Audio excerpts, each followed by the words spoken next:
Sometimes when you search for who you really are on the inside, you don't like who you find. Welcome to the depths.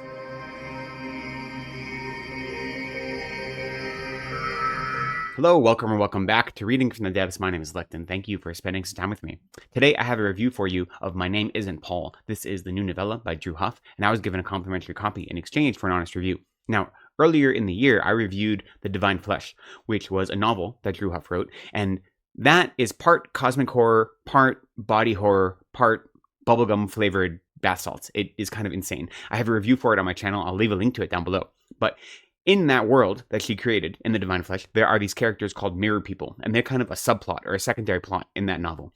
This novella is focusing on one of those mirror people. Now, you don't have to have read The Divine Flesh to read this novella. It's entirely standalone. Everything you need to know about these mirror people, who are these kind of interdimensional aliens, or alien life forms, let's say. Everything you need to know about them and more you learn in this novella. You learn actually more about them in this novella than you learned in The Divine Flesh. But it's fun to read them both back to back as kind of companion pieces because you do learn more about them as a species generally. You know, the individual characters don't overlap. There's no overlap in that way, but the species do.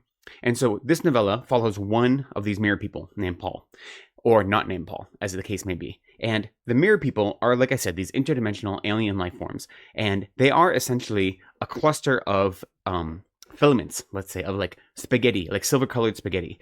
I think of them more like Christmas tinsel, to be honest. And they're able to take over a human body and occupy like this meat puppet, but they exist within it and also kind of without it. You know, human beings aren't able to see all of their filaments, but they are able to live human lives and mix in with the humans as essentially pod people, more or less. And as part of their biology and their life cycle, when they become sexually mature, they have to mate and have eggs. And you know, they're hermaphroditic, so all of the characters end up having eggs. And when you have eggs, you have to lay your clutch of eggs in a human body. And the eggs, just like a parasitic wasp, they eat the body from the inside out. You know, that is what they use as their sustenance when they're born.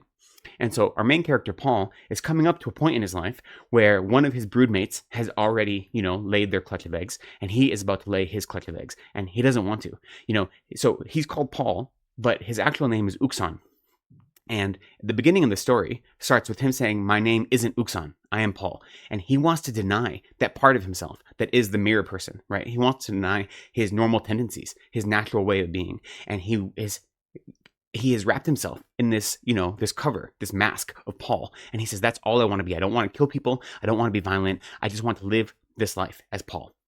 And now, part of the kind of despair in this story is you see the life he has as Paul, and it's not a great life. But for him, he'd rather have that life, even with its unhappiness. Or maybe if there isn't unhappiness, there's definitely a lack of happiness. He'd rather have that than admit who he is. He has repressed his identity as Uxan, as this alien life form, for so long, and he's repulsed by what he would have to do to stay alive, that he is, you know, negating that part of himself. So the story starts out not by saying, "My name isn't Paul." It's by saying, "My name isn't Uxan. I am Paul. That's who I am."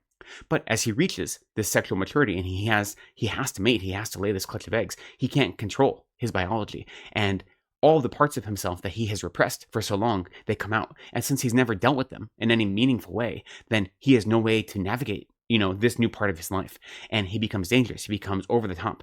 Everything gets turned up outside of his control. And so the story is following his journey of learning who he is as an individual and trying to find love for himself, his authentic self, who he wants to be, and learn how to balance living as an authentic self and recognizing that you're part of a community, you're part of something bigger than yourself. And so maybe your authentic self has to be dialed back in such a way that you can still be genuine to who you are, but you can also fit in with society and be part of a larger community in some way. And he has to try to find that balance. And it's hard to find that balance when you spent your whole life repressing who you are as an individual. That's the main theme, right? Trying to understand who you are, trying to come to terms with who you are as a person, especially when that who you are is, you know, someone that is looked down upon by society, or if not looked down upon, at least ostracized by society.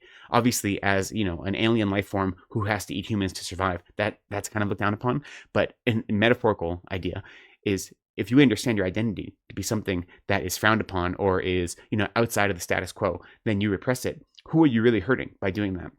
And by failing to live an authentic life, when you have the opportunity to lean into your own identity, can you go too far, right? Can you lose yourself because you spent so long hiding from yourself?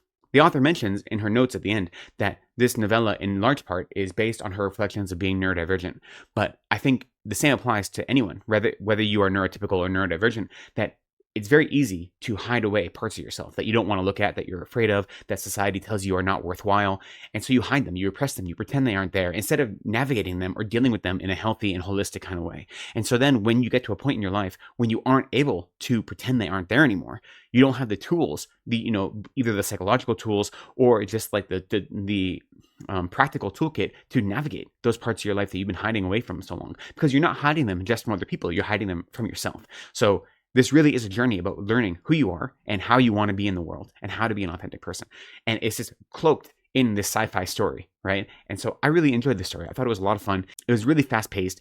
It moved. I think the tension that she built in it was really well done. She uses this narrative device that the very opening scene, you see Paul sitting in a car and he hears the police sirens and he knows that they're going to find dead bodies and he's planning on taking his own life. That's how the story starts. And then it jumps backwards to show you how he got to that point. So the whole time you're involved in his story, you know where it's leading to. So it builds this tension in that way. And I think it's a really effective narrative structure. It makes you invested in him as a character, even though you know that things are going to take a downfall, even when they're looking up.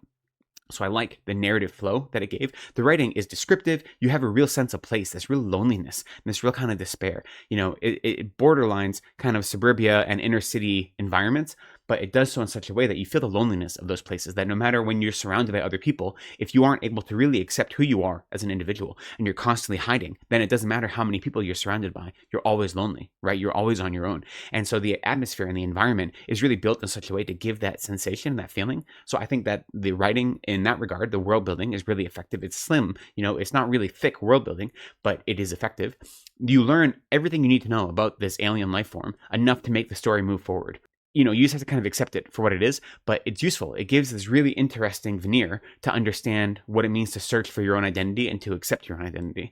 And it's not hard to grasp. There's not any real exposition dumping. You find out what you need to know about these alien life forms, how they reproduce, how they live, how they came to Earth in the first place, why they're here. All these things you learn as the story progresses, and it gives, more depth to Paul's story. So it's useful to understand, and it's done in a very natural way. So the world building is effective in that way. It's, like I said, it's not thick world building. It's very simple, but it has this sense of despair that is really useful for the tone of the story.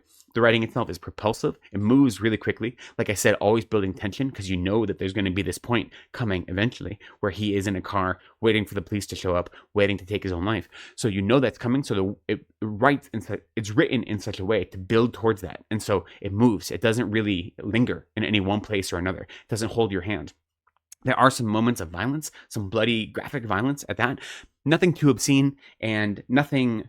It doesn't linger on the violence, right? It's not exploitative in that way. They are just kind of practical realities of what it means to live as a mirror person, especially a mirror person out of control sometimes. So there are these like eruptions of bloody violence that are mixed throughout the story, but it doesn't linger on them, right? Those aren't the point of the story. They're just kind of pops of color to keep you engaged and invested and make sure you know what you're reading, that you know what the stakes are, right? The stakes are as high as our main character makes them out to be.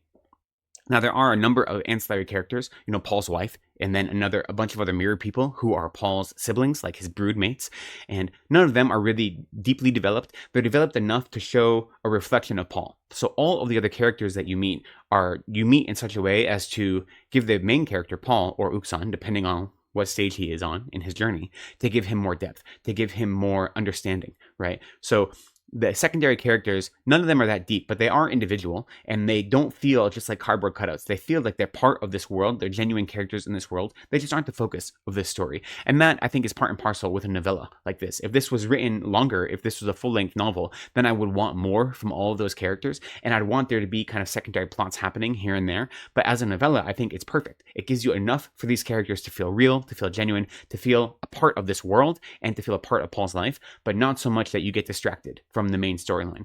In the same way, it's not convoluted with secondary plots or secondary storylines because it's focusing on this one theme of Paul's journey of learning who he is, of accepting who he is, and learning how to be in the world with that self-acceptance, as opposed to the continual denial and repression that he's been living for the last, 7 years at the point of the book. He's been on Earth for 7 years, denying himself for that long.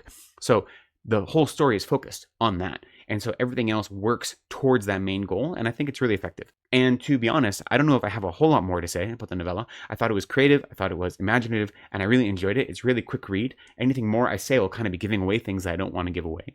I think his journey, though, is a meaningful one. And I like the fact that she uses this sci-fi trope / a little bit of horror mixed in, just a sprinkle of horror mixed in this interdimensional alien life form as a way to really understand what it means to be a human, to accept yourself, to accept all of your flaws, all your difficulties, all your differences, and realize that those things that you've been hiding away from, not just from others, but from yourself, are actually things that once you embrace them and you come to terms with them, then you can find an authentic way of being in the world that's more meaningful, that is more robust, that doesn't have to hide away from the parts of yourself that you're told are not worthy. That's why I appreciate that. And I think the way that she goes about it in this story is really effective and really useful and gives you a lot to think about. So I had a good time with the story.